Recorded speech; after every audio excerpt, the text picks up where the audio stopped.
Eta Venezuelan, fedearen bizitza hori nolakoa zen, esan nahi dut, gazteak eta adineko jendea, denak zoden fedearen bizitzan, edo... Bueno, denak izenak, denak egon asko bai, porcentaje handia.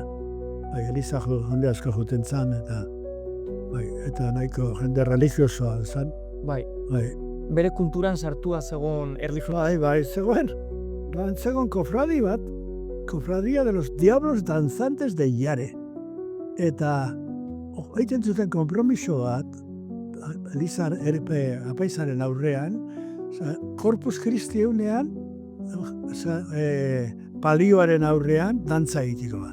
Eta egiten zuten dantza berezi bat Afrika usaikoa.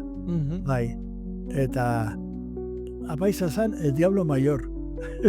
Titulo bat zan, Bai, titulo bat zan. Kofradiaren titulo bat? Bai, eta hortzean nindizan El Diablo Mayor.